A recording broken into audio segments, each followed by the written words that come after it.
കുറേ നാളുകൾക്ക് ശേഷം വീണ്ടും വാട്ട് ഈറ്റിൻ്റെ ഡേയുമായിട്ട് വന്നിരിക്കുകയാണ്. അപ്പോൾ രാവിലെ പതിവ് പോലെ ചായയാണ് കുടിക്കുന്നത്. ചായയൊക്കെ കുടിച്ചു.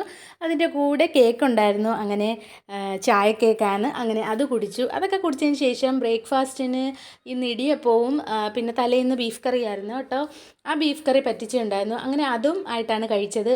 ആ കോമ്പിനേഷൻ തലേന്നത്തെ ബീഫ് കറിയും പിന്നെ ഇടിയപ്പമായിട്ട് കഴിക്കാൻ ഒരു പ്രത്യേക ടേസ്റ്റാണ്. നമ്മൾ പറ്റിച്ചെടുത്ത് കഴിക്കുമ്പോഴേ ഭയങ്കര ടേസ്റ്റാണ്. അങ്ങനെ അത് കഴിച്ച് തീർന്നപ്പോഴുള്ള പ്ലേറ്റാണിത്. ഈ അവസ്ഥ. അവസാനമുള്ള ബീഫൊക്കെ എടുത്തൊന്ന് ഞെരടി ഇടിയപ്പമായിട്ടൊന്ന് കഴിച്ച് കുളിയൊക്കെ കഴിഞ്ഞ് നിസ്കാരമൊക്കെ കഴിഞ്ഞതിന് ശേഷം അടുത്ത് ചോറുണ്ണാനുള്ള സമയമായി. ചോറിന് നല്ല കോവയ്ക്ക മെഴുക്ക് പുരട്ടിയും പിന്നെ മാങ്ങാച്ചാറുണ്ടായിരുന്നു, പിന്നെ മീൻ കറി ഉണ്ടായിരുന്നു, പിന്നെ കുറച്ച് മോരുണ്ടായിരുന്നു കേട്ടോ, പച്ചമോര്. അതിട്ട് ഞാൻ ഒന്ന് ചെറുതായിട്ടൊന്ന് കുഴച്ച് കഴിക്കുകയാണ്. പിന്നെ അതിന് ശേഷം രാത്രിയിൽ ഇടിയപ്പവും ഇറച്ചിക്കറിയും ഉണ്ടായിരുന്നു. അതും പിന്നീട് ഒരു ടീ ഉണ്ടാക്കി ഞങ്ങൾ, ഹിബിസ്കസ് ടീ.